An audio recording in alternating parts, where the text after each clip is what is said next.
പുനകത്തിയാന്നേ ലക്സുകളെ. അപ്പൊ നമ്മൾ ഇന്ന് വന്നിരിക്കുന്ന ആബുക്കുട്ടന്റെ വിശേഷങ്ങളുമായിട്ടാണ്. ഒരു ദിവസം തുടങ്ങിയാൽ അത് അവസാനിക്കുന്നത് വരെയുള്ള ആബുക്കുട്ടന്റെ ഒരു ഡെയിലി റൊട്ടീനാണ് ഇന്നത്തെ വീഡിയോ. രാവിലെ തന്നെ ഈ വാഴത്തോട്ടത്തിൽ എന്താ പണിയെന്ന് ചോദിച്ചാൽ, ഇവിടെ മീൻ തപ്പാൻ വേണ്ടി ഇതേ തപ്പുകാർ ഇറങ്ങിയിട്ടുണ്ട്. അപ്പൊ ആബുക്കുട്ടനെ അതൊന്ന് കാണിച്ചു കൊടുക്കുകയെന്ന്. ആബുക്കുട്ടനാണെങ്കിൽ ഇതൊരു പുതുമയായിട്ടുള്ള കാഴ്ചയാണ്. അപ്പൊ ഇതൊന്ന് ആബുക്കുട്ടനെ കാണിക്കാൻ വേണ്ടിയാണ് നമ്മൾ രാവിലെ തന്നെ ഇറങ്ങിയിരിക്കുന്നത്. ഞാനിവിടെ കല്യാണം കഴിഞ്ഞ് വന്നതിന് ശേഷമാണ് ഇങ്ങനെയുള്ള കാഴ്ചകൾ ഞാനും കാണുന്നത്. അതുകൊണ്ട് തന്നെ ആ സമയങ്ങളിൽ എനിക്കും ഇതൊരു പുതുമയായിരുന്നു. ആബുക്കുട്ടനായിരുന്നെങ്കിൽ ഇത് കണ്ടപ്പോൾ മുതൽ തന്നെ നല്ല ആകാംക്ഷയോടെയായിരുന്നു അവൻ നോക്കിക്കൊണ്ടിരുന്നത്. പിന്നെ അവരുമായി ഇതേ കുറച്ചു നേരം സംസാരിച്ച് തീർന്നിട്ട് ഞാനും ആബുക്കുട്ടനും കൂടെ അതേ മോർണിംഗ് വാക്ക് തുടങ്ങിയിട്ടുണ്ട്. രാവിലെ എഴുന്നേറ്റ് കഴിഞ്ഞ് ആബുക്കുട്ടനുമായിട്ടുള്ള ഈ ഒരു വാക്കിംഗ് അത് പതിവാണ്. ചില സമയങ്ങളിലൊക്കെ ആബുക്കുട്ടനും എന്റെ കൈക്ക് പിടിച്ച് നടക്കാറുണ്ട്. എന്നാൽ ഇന്ന് ആബുക്കുട്ടനെ അതിനുള്ള മൂഡില്ലായിരുന്നു. പിന്നെ ദേ അപ്പുറത്തെ വീട്ടിലെ റീത്താമ്മ ചേച്ചി വന്നപ്പോൾ റീത്താമ്മ ചേച്ചിയുമായിട്ട് പുരാണം പറഞ്ഞു നിൽക്കുമ്പോഴും ആബുക്കുട്ടന്റെ അതേ വികൃതിയൊക്കെ കണ്ടോ, അവൻ എന്നെ കളിപ്പിക്കുകയായിരുന്നു. അങ്ങനെ ദേ റീത്താമ്മ പോയപ്പോഴേക്കും റീത്താമ്മക്ക് ടാറ്റ കൊടുത്ത് ഞങ്ങൾ അകത്തോട്ട് പോന്നു. പിന്നെ ദേ പല്ല് തേപ്പിക്കാനുള്ള പരിപാടിയായിരുന്നു. അപ്പൊ ആബുക്കുട്ടനെ ആണെങ്കിൽ ആദ്യമൊക്കെ പല്ല് തേക്കുന്നത് വലിയ മടിയായിരുന്നു. പിന്നെ പിന്നെ ഇപ്പൊ വലിയ പ്രശ്നമൊന്നുമില്ല. അങ്ങനെ അതൊക്കെ കഴിഞ്ഞപ്പോഴേക്കും പിന്നെ ദേ ആബുക്കുട്ടിന് ഫുഡ് കഴിക്കുന്നതിന് മുമ്പ് ഇച്ചിരി വെള്ളം ഞാൻ കുടിപ്പിക്കാറുണ്ട്. അപ്പൊ അതുകൊണ്ട് തന്നെ ദേ അവൻ വെള്ളം ചൂണ്ടിക്കാണിച്ചപ്പോഴേക്കും ഞാൻ ഇച്ചിരി വെള്ളം എടുത്തു കൊടുത്തു. അപ്പൊ അവൻ ആദ്യം കുടിച്ചു, പിന്നെ അവൻ തുപ്പിക്കളഞ്ഞു. പിന്നെ ഞങ്ങളുടേതായിട്ടുള്ള കുറച്ച് സ്നേഹപ്രകടനങ്ങളൊക്കെ കഴിഞ്ഞപ്പോഴേക്കും ആബുക്കുട്ടിന് ഫുഡ് കഴിക്കാനുള്ള നേരമായി. അങ്ങനെ പിന്നെ ഞാൻ ദേ ഫുഡ് കൊടുക്കുവാണ് അവന്.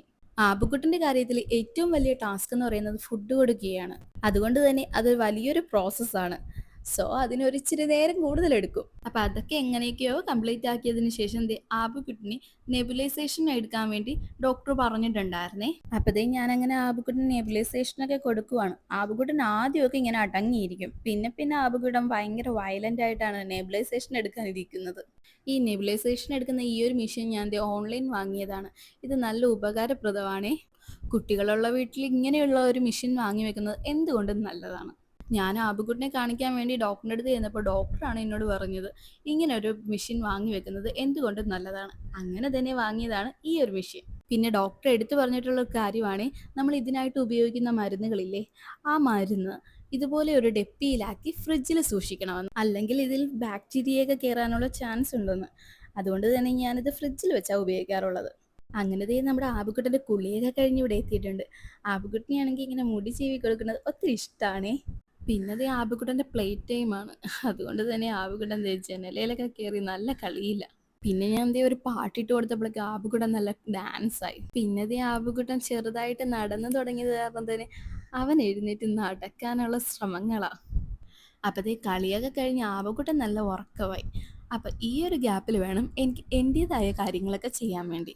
അപ്പം നമുക്ക് അടുക്കളയിൽ കുറച്ച് പരിപാടിയൊക്കെ ഉണ്ട്. അത് കൂടാതെ ഒന്ന് കുളിക്കുകയൊക്കെ കൂടെ വേണം.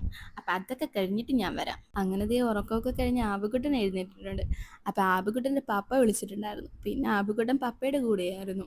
പിന്നെ പപ്പയും മകനും കൂടെ കൂടിയ എന്നെ വേണ്ട. അതുകൊണ്ട് തന്നെ ദേ ആബുക്കുട്ടൻ ദേ പപ്പയ്ക്ക് ഉമ്മയൊക്കെ കൊടുത്ത് സ്നേഹപ്രകടനങ്ങളൊക്കെ നടത്തിയാണ്. അങ്ങനെ ദേ പപ്പയുമായിട്ടുള്ള സ്നേഹപ്രകടനങ്ങളൊക്കെ കഴിഞ്ഞപ്പോൾ ആബുക്കുട്ടന് ലഞ്ച് കഴിക്കാനുള്ള ടൈമായി. അപ്പൊ ദേ ഞാൻ ലഞ്ച് കൊടുത്തോണ്ടിരുന്നപ്പോൾ ആബുക്കുട്ടനോട് ചോദിച്ചു ആബുക്കുട്ടൻ ഏതാ? അപ്പൊ ഞാനാ എന്നും പറഞ്ഞ് ആബുക്കുട്ടൻ കാണിക്കുക. ആബുക്കുട്ടന് ലഞ്ചും ബ്രേക്ക്ഫാസ്റ്റും ഒക്കെ ഞാൻ ഇതുപോലെ സിറ്റൗട്ടിൽ വന്നിരുന്നാണ് കൊടുക്കാറുള്ളത്. അതാകുമ്പോൾ എന്തെങ്കിലുമൊക്കെ കാണിച്ച് അവന്റെ വായൊന്ന് തുറന്നു കിട്ടുമല്ലോ. അങ്ങനെ നീണ്ട പരിശ്രമങ്ങൾക്കൊടുവിൽ ആബുക്കുട്ടന് ലഞ്ച് കൊടുക്കുക എന്നത് ഞാൻ കംപ്ലീറ്റ് ആക്കിയിട്ടുണ്ട്. അപ്പം അതൊക്കെ കഴിഞ്ഞപ്പോഴത്തേ ആബുക്കുട്ടൻ കളിക്കാൻ റെഡി ആയിട്ട് നിൽക്കുകയാണേ. അപ്പം ആബുക്കുട്ടന് ഏറ്റവും ഇഷ്ടമുള്ള ഒരു പ്ലേസാണ് ഈ ഒരു ജനലി. മിക്കപ്പോഴും ആബുക്കുട്ടൻ ഇങ്ങനെ വന്നിരിക്കാറുണ്ട്.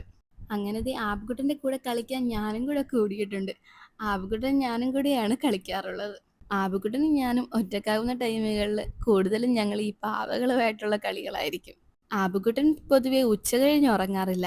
ഉച്ച കഴിഞ്ഞ് ഇങ്ങനെ കളിയും കാര്യങ്ങളും ഒക്കെ ആയിട്ടിരിക്കും. അങ്ങനെ ദേ ഞങ്ങളുടെ കളിയും സ്നേഹപ്രകടനങ്ങളും ഒക്കെ കഴിഞ്ഞപ്പോൾ ഞങ്ങൾ ദേ ഈവനിങ് വാക്കിങ്ങിന് ഇറങ്ങിയിട്ടുണ്ട്. അപ്പം ആബുക്കുട്ടനാണെങ്കിൽ ചെറുതായിട്ട് നടന്നു തുടങ്ങിയതേ ഉള്ളൂ. അപ്പം ഞാൻ അവനെ ഒന്ന് പരിശീലിപ്പിച്ചെടുക്കുകയാണ്. അങ്ങനെ ദേ ആബുക്കുട്ടനെ ഈ ബോളൊക്കെ കാണിച്ചാണ് ഞാൻ പയ്യെ നടച്ചു തുടങ്ങിയത്. അപ്പം ദേ അങ്ങനെ അങ്ങനെ പയ്യെ ആബുക്കുട്ടൻ നടന്നു തുടങ്ങിയിട്ടുണ്ട്. ആബുക്കുട്ടന് പൊതുവെ ഇങ്ങനെയുള്ള ഈവനിങ് വാക്കൊക്കെ ഇഷ്ടമാണ്. എന്നാൽ എപ്പോഴും തന്നെ അവനെ എടുത്തുകൊണ്ട് നടക്കുന്നത് ഞാനാണ്. എന്നാൽ ഇന്ന് ആബുക്കുട്ടൻ തനിയെയാണ് നടന്നത്. നമ്മളുടെ മക്കളിൽ ഉണ്ടാകുന്ന ഇങ്ങനെയുള്ള ചില മാറ്റങ്ങൾ നമ്മളെ അത്ഭുതപ്പെടുത്തുകയും സന്തോഷിപ്പിക്കുകയും ചെയ്യാറുണ്ട് അല്ലേ? അപ്പൊ അതൊക്കെ കഴിഞ്ഞപ്പോഴേക്കും എന്തേ ആബിക്കുട്ടൻ എന്റെ സഹായം ഇല്ലാതെ തന്നെ ബോളുമായിട്ടുള്ള കളിയായിരുന്നു. അതൊക്കെ കാണാൻ തന്നെ ഒരു രസമായിരുന്നു. അങ്ങനെ ദേ നമ്മുടെ ഈവനിങ് വാക്കൊക്കെ കഴിഞ്ഞപ്പോഴേക്കും ആബിക്കുട്ടന് ചെറിയൊരു സ്നാക്സ് കൊടുത്തായിരുന്നു. ഒരു ചെറിയ പഴം. അപ്പൊ അതൊക്കെ കഴിഞ്ഞപ്പോഴേക്കും ദേ ആബിക്കുട്ടന് നെബുലൈസേഷന്റെ ടൈമായി. അപ്പൊ ആബിക്കുട്ടന് നെബുലൈസേഷൻ 2 നേരം വെച്ച് കൊടുക്കണമെന്നാണ് ഡോക്ടർ പറഞ്ഞിട്ടുള്ളത്. അതുകൊണ്ട് തന്നെ ദേ ഇത് വൈകുന്നേരത്തെ നെബുലൈസേഷനാണ് ഞാൻ ഇപ്പം ഈ കൊടുക്കുന്നത്. അപ്പൊ ദേ ഈ ഒരു ടൈം, അതായത് കിടക്കുന്നതിന് തൊട്ട് മുമ്പുള്ള ഒരു ടൈം, അതാണ് ഞാനും ആബിക്കുട്ടനും കൂടെയുള്ള മെയിൻ ടൈം. ഈ സമയങ്ങളിലാണ് ഞങ്ങൾ കൂടുതലും കളിയും കാര്യങ്ങളും ഒക്കെ ആയിട്ട് നിൽക്കുന്നത്. അപ്പൊ ആബിക്കുട്ടനെ കിക്കിളിയിടാനുള്ള പ്ലാനാണ് ഞാൻ ഈ കാണിക്കുന്നത്. അപ്പൊ ആബിക്കുട്ടനാണെങ്കിൽ ഒടുക്കത്തെ കിക്കിളിയാ. പിന്നെ ആബിക്കുട്ടനും ഞാനും കൂടെ ചെറിയ ഗെയിമൊക്കെ കളിച്ച് അങ്ങനെ ഞങ്ങളുടെ നേരം കളഞ്ഞു. സൺഡേ ഒഴികെയുള്ള എല്ലാ ദിവസങ്ങളിലും തന്നെ ആബിക്കുട്ടന്റെ ഡെയിലി റൊട്ടീൻ ഇതൊക്കെ തന്നെയാണ്. അപ്പൊ ദേ ഞങ്ങളുടെ കളിയൊക്കെ കഴിഞ്ഞപ്പോഴേക്കും ആബിക്കുട്ടൻ നല്ല ഉറക്കമായി. അപ്പൊ ആബിക്കുട്ടനെ കൊണ്ട് ഒരു ടാറ്റയൊക്കെ പറഞ്ഞ് വീഡിയോ അവസാനിപ്പിക്കണമെന്നായിരുന്നു. എന്നാൽ ആബിക്കുട്ടൻ നല്ല അലമ്പായിരുന്നു, അതുകൊണ്ട് അത് നടന്നില്ല. എന്തായാലും ആബിക്കുട്ടൻ നല്ലോണം ഉറങ്ങിയിട്ടുണ്ട്. അപ്പോൾ ദേ ഒരു കാര്യം പറയാൻ മറന്നുപോയി. നമ്മുടെ യൂട്യൂബ് ഫാമിലിയിൽ 500 സബ്സ്ക്രൈബ്സ് എന്ന ഘട്ടം നമ്മൾ പൂർത്തീകരിച്ചിട്ടുണ്ട്. അപ്പോൾ ഇതുവരെ സപ്പോർട്ട് ചെയ്ത എല്ലാവർക്കും നന്ദിയുണ്ട് കേട്ടോ.